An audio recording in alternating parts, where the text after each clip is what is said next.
This episode is sponsored by Circle K. Get the most savings on every gallon when you fuel with the Circle K Fleet Card. Learn more at CircleKFleetCards.com.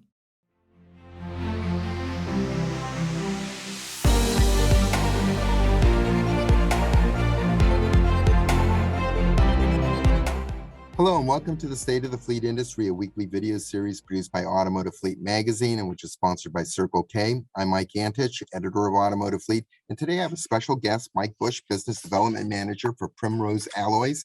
And the two of us are going to be discussing current pricing trends in commodities and its impact on fleets. So with that, I want to welcome you, Mike, for joining us. Thanks, Mike. Thanks again for having me. Yeah, one of the biggest variables that's going on now in terms of commodity pricing is this very unpredictable war between Russia and the Ukraine and its impact that it's having. So even though Russia and the Ukraine really do not import a lot of finished products from the US or from Western countries, they are very large exporters of products that are critical to the supply chain, in particular metals. And that's where I'm hoping we might be able to start off our discussion by talking about what's going on in terms of pricing for key metals in the industry. Okay, Mike, great topic. And there's been a lot of movement. We've seen a significant uptick in steel in the past couple of weeks since the war started. It seemed to have leveled off last fall and into early winter months here.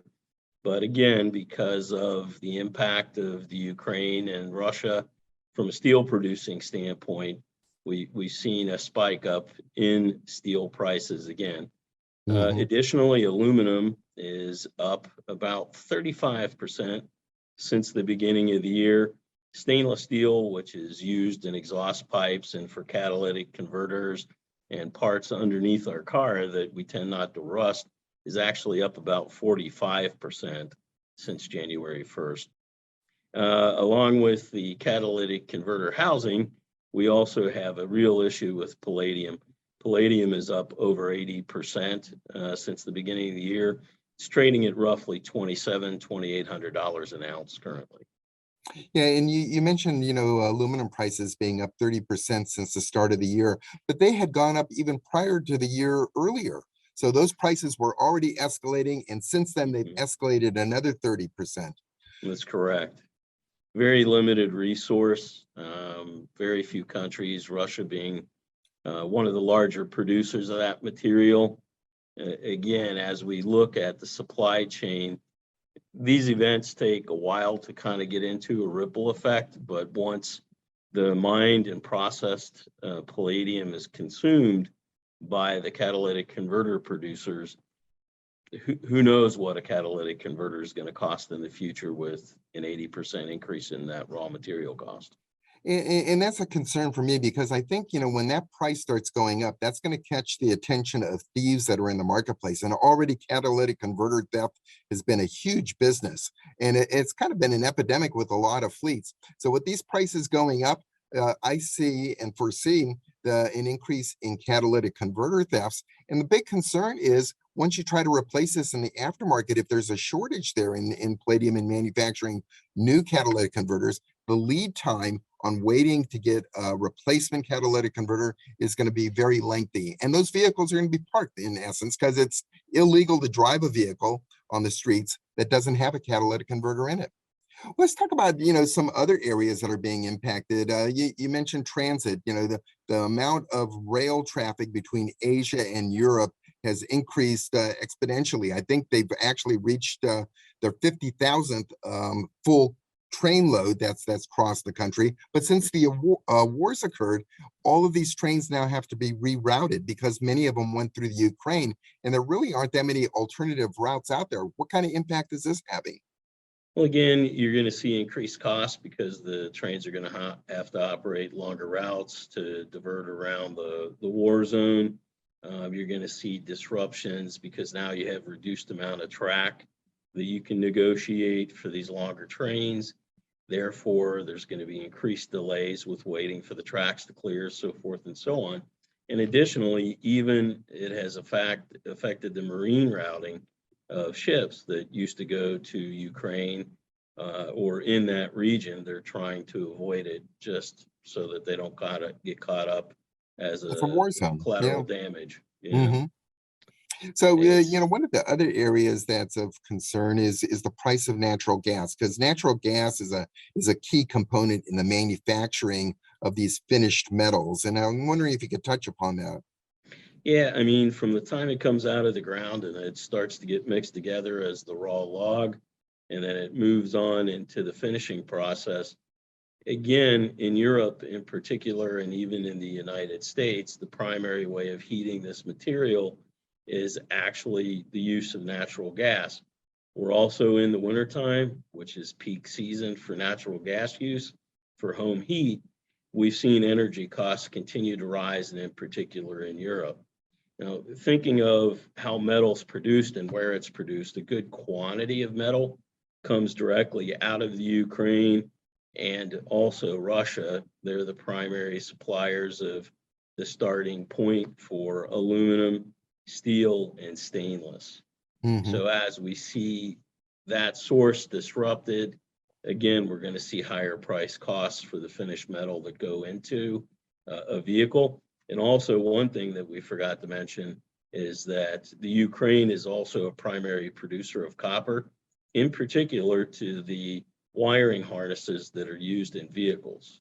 Again, it's just one more piece of the puzzle that either for a replacement part or for a new part for a new production vehicle, you can't build without it or keep it True. running. Well, and this will probably impact the European automotive industry more so than North American. But Ukraine to Europe is what Mexico is to the U.S. automotive industry. It's a low-cost supplier of products that are very labor-intensive, and making wiring harnesses is very labor-intensive. And this war has impacted, the production volume of those wiring harnesses, and it's impacting overall production, just like how the microprocessor shortage is impacting production. And that's an interesting point you bring up. One of the things that we don't pay too much attention to is how those chips and the microprocessors are printed and used. Russia provides 90% of the world's neon that's used in the lithography of these chips to start. Ironically enough, Ukraine purifies the neon so it can be used for the process, and they purify about 60% of that 90%. So now at a very basic level, our chip supply is being dramatically impacted by these two countries fighting and being taken offline to provide that starting point for our chips. Very true. And this neon is used to power lasers, and the lasers are what are used to create the etching in the lithography that creates the chips and the circuitry within the chips.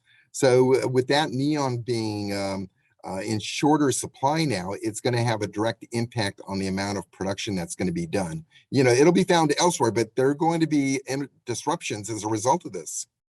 Very much so, as we saw at the end of the pandemic, when something gets shut down, it doesn't come right back up one day for one day. You're going to have, if you're shut down a day, you're probably looking at 3 to 5 days to recover for every day. Well, I'm glad you bring up that point, because I was wondering if you could kind of look forward and kind of elaborate on that point. So even if all of this stuff was to be resolved tomorrow, hypothetically, the lag time on actually resuming back to normal production is more than that. And could you give me the formula that's used in making those calculations? Generally, if you take a look at an automobile today, the one that's sitting on the lot that's sitting there, it took a year to get that vehicle to that point, from the time you dig the metal out of the ground or the raw elements to the ground, to the processing of the metal, to the fabrication of the part, to the shipping and the assembly of the vehicle. You're looking at a year's time. But again, as we saw, and we're still experiencing delays, shortage of supply, theoretically, we've been out of the pandemic state for about a year. but we're nowhere near close to pre-pandemic output. If you take a look at the medium and heavy duty truck folks, they're still at 50% production at this point.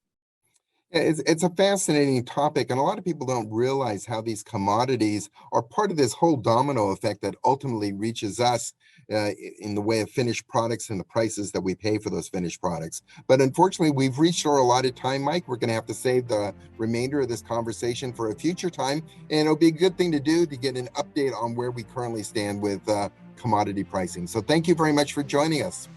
Thanks for having me. I'll look forward to the next time we get to talk. Thanks, Mike. You're welcome.